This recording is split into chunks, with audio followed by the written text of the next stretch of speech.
വഖഫ് ബോർഡിന്റെ കോൺസ്റ്റിറ്റ്യൂഷൻ അതിന്റെ രൂപീകരണ രീതിയിൽ 2 അമുസ്ലിം അംഗങ്ങൾ വേണം എന്നാണ് പറയുന്നത്. ബാക്കി അംഗങ്ങളൊക്കെ നോമിനേറ്റഡ് ആക്കി ഗവൺമെന്റ് താല്പര്യത്തിന്, തെരഞ്ഞെടുപ്പില്ല. 2 അംഗങ്ങൾ സ്വാഭാവികമായും അമുസ്ലിങ്ങളാകണമെന്ന് നിർബന്ധം. മറ്റൊന്ന്, തെരഞ്ഞെടുക്കപ്പെടുന്ന എം പി ആണെങ്കിലും MLA മാരാണെങ്കിലും ബാർ കൗൺസിൽ അംഗമാണെങ്കിലും അവർ മുസ്ലിം ആയിക്കൊള്ളണമെന്നില്ല. CEO മുസ്ലിം ആകണമെന്നില്ല. ഞാൻ ചോദിക്കട്ടെ, ദേവസ്വം ബോർഡ് എങ്ങനെ രൂപീകരിക്കുന്നത്? ഗുരുദ്വാര പ്രബന്ധക കമ്മിറ്റി എങ്ങനെ രൂപീകരിക്കുന്നത് സിഖുകാർ? ഇപ്പൊ കേരളത്തിൽ ദേവസ്വം ബോർഡ് രൂപീകരിക്കുമ്പോൾ MLAക്ക് വോട്ടുണ്ട്, ഹിന്ദു MLA മാർക്ക് മാത്രമേ വോട്ടുള്ളൂ. 140 നിയോജക മണ്ഡലത്തിൽ മത്സരിക്കുന്ന MLA മാർ എല്ലാ ജനങ്ങളുടെയും വോട്ട് വാങ്ങിയിട്ടാണ് വരുന്നത്. പക്ഷെ ദേവസ്വം ബോർഡ് രൂപീകരിക്കുമ്പോൾ ഹിന്ദു MLA മാർക്ക് മാത്രമേ വോട്ടുള്ളൂ. നമ്മളതിനെ ചോദ്യം ചെയ്യാൻ പാടില്ല. അതെന്തുകൊണ്ട്? ദേവസ്വം ബോർഡ് ഒരു മതത്തിൻ്റെതാണ്. അത് ആ മതക്കാർ കൈകാര്യം ചെയ്യേണ്ടതാണ്. അതിവിടെ നിലനിൽക്കുന്ന നിയമമാണ്. ഹിന്ദു മന്ത്രിമാർ വോട്ട് ചെയ്ത് മെമ്പർ വരുന്നുണ്ട്. അപ്പോൾ അത് ഇവിടെ നിലനിൽക്കുമ്പോൾ തന്നെ ഈ വിവേചനം പാടുണ്ടോ? ഞാൻ നേരത്തെ പറഞ്ഞ ഭരണഘടനാ തത്വം അനുസരിച്ച് നമ്മൾ ആരും ആവശ്യപ്പെടുന്നില്ല ദേവസ്വം ബോർഡിൽ മുസ്ലിം മെമ്പർ വേണമെന്ന്. ഒരു മുസ്ലിമും ആവശ്യപ്പെട്ടില്ല വഖഫ് ബോർഡിൽ മുസ്ലിം മെമ്പർ വേണമെന്ന്.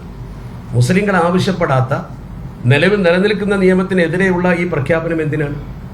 അത് വഖഫിനെ നന്നാക്കാനല്ല. ക്രിസ്ത്യൻ സമുദായത്തിൽപ്പെട്ടവരോ മുസ്ലിം സമുദായത്തിൽപ്പെട്ടവരോ ആയ ആളുകൾക്ക് ദേവസ്വം ബോർഡിലേക്ക് വോട്ട് ചെയ്യാൻ അധികാരമില്ല, MLA മാരാണെങ്കിലും. മാത്രമല്ല, മുസ്ലിം ആയാൽ മാത്രം പോരാ. അടുത്ത പോയിന്റ്, 5ാമത്തെ പോയിന്റ്, 5 വർഷം അയാൾ മുസ്ലിമായി ജീവിച്ചെങ്കിലേ വഖഫ് ചെയ്യാൻ പാടുള്ളൂ എന്നാണ്. ഇത് ഒന്നാമത് മുസ്ലിങ്ങളുടെ മതവിശ്വാസത്തിനുള്ള ഹാനികരമായ ഒരു കാര്യമാണ്. കാരണം ഒരു വ്യക്തി മുസ്ലിം ആണെങ്കിൽ അയാൾക്ക് എപ്പോഴും വഖഫ് ചെയ്യാം.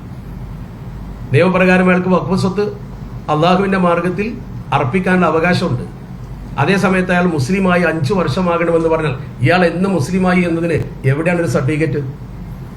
ഒരാൾ എന്നാണ് മുസ്ലിമായത് എന്നതിന് എന്താണ് സർട്ടിഫിക്കറ്റ്? അത് വിശ്വാസത്തിന്റെ കാര്യമാണ്.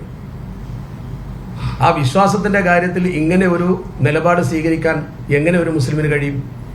അയാളുടെ മതപരമായ അവകാശമാണ് വഖഫ്. ആ മതാവകാശത്തിൽ കൈവച്ചു. ഒരു മുസ്ലിമിന് ദേവസ്വം ബോർഡിന് സ്വത്ത് കൊടുക്കാൻ ഇത്ര പ്രായമാകണം എന്ന് പറഞ്ഞിട്ടില്ലല്ലോ. ഒരു ക്രൈസ്തവ സഹോദരന് അവന്റെ പള്ളിക്ക് ഒരു സ്വത്ത് കൊടുക്കാൻ ഇത്ര വയസ്സ് പ്രായമാകണം, അല്ലെങ്കിൽ അയാൾ ഇത്ര വർഷം ക്രിസ്ത്യാനി ആവണം എന്ന് പറഞ്ഞിട്ടില്ലല്ലോ. അതിന് വേണമെന്നല്ല നമ്മൾ പറയുന്നത്. ഇക്വാലിറ്റി ബിഫോർ ദ ലോ, നിയമത്തിന് മുമ്പിൽ എല്ലാവർക്കും തുല്യത വേണം. അതുപോലെ തന്നെ മുസ്ലിമിന് വഖഫ് ചെയ്യാൻ പാടില്ല.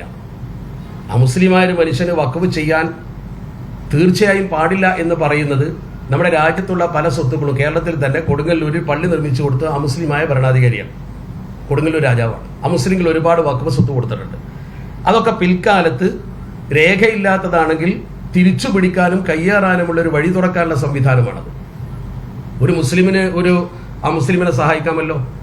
ഇതിനെക്കുറിച്ച് JPCയിൽ പോലും ചർച്ചയ്ക്ക് വന്നപ്പോൾ അത് മനുഷ്യന്റെ വ്യക്തിപരമായ അവകാശത്തെ ലംഘിക്കുന്ന ഒരു കാര്യം. ഒരു വ്യക്തിക്ക് അയാൾ മെച്ചുറായി കഴിഞ്ഞാൽ അയാൾക്ക് അയാളുടെ സ്വത്ത്, ഇപ്പൊ എനിക്ക് എൻ്റെ സ്വത്ത് ടു ഹോൾഡ് ആൻഡ് ഡിസ്പോസ് എന്നാണ് പറയുന്നത്. എൻ്റെ സ്വത്ത് പിടിച്ചു വെക്കാനും കൊടുക്കാനും എനിക്ക് അധികാരമുണ്ട്. എല്ലാവർക്കും കൈയെടുത്താൻ പാടില്ല. തെറ്റായ കാര്യത്തിനും രാജ്യദ്രോഹത്തിനും കൊടുക്കാൻ പറ്റില്ല എന്നേ ഉള്ളൂ. അവിടെ എൻ്റെ സ്വത്ത് വിൽക്കാൻ എനിക്ക് പാടില്ല, ദാനം ചെയ്യാൻ പാടില്ല എന്ന് പറയുന്നത് അത് പേഴ്സണൽ റൈറ്റിന്, ഒരു സിറ്റിസന്റെ പേഴ്സണൽ റൈറ്റിന് എതിരാണ്. അത് ചെയ്യാൻ പാടില്ലാത്ത കാര്യമാണ്.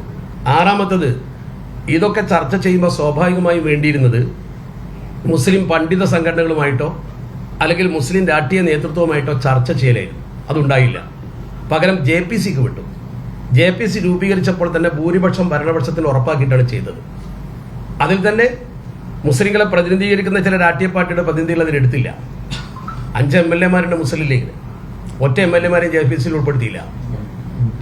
MP മാർ 5 MP മാരുണ്ട്, പാർലമെന്റ് മെമ്പർമാരുണ്ട്. ആ പാർലമെന്റ് മെമ്പർമാരിൽ ആരും ഉൾപ്പെടുത്തിയില്ല. രാഷ്ട്രീയമായിട്ടല്ല അത് പറയുന്നത്. അവർക്ക് ആ കാര്യത്തെക്കുറിച്ച് കൃത്യമായി ബോധവൽക്കരിക്കാൻ കഴിയും. വഖഫിന്റെ കാര്യമായതുകൊണ്ട് അത് അറിയുന്നവർ ഉൾപ്പെടുത്തിയില്ല. എന്നാൽ ചില മുസ്ലിങ്ങൾ ഉൾപ്പെടുത്തിയിട്ടുണ്ട്. മറിച്ച് ഇവർക്ക് ഭൂരിപക്ഷമുള്ള രീതിയിൽ 44 നിർദ്ദേശങ്ങൾ കൊടുത്തല്ലോ JPCയിൽ, പ്രതിപക്ഷം സ്വീകരിച്ചില്ലല്ലോ.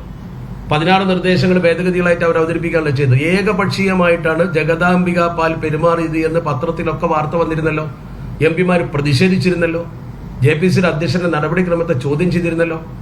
ന്യായയുക്തമായി കാര്യം ചർച്ച ചെയ്യാനാണല്ലോ JPC, joint parliamentary committee means ഈ വിഷയം ചർച്ച ചെയ്യാനുള്ളതല്ലേ, അടിച്ചേൽപ്പിക്കാനുള്ളതല്ലോ.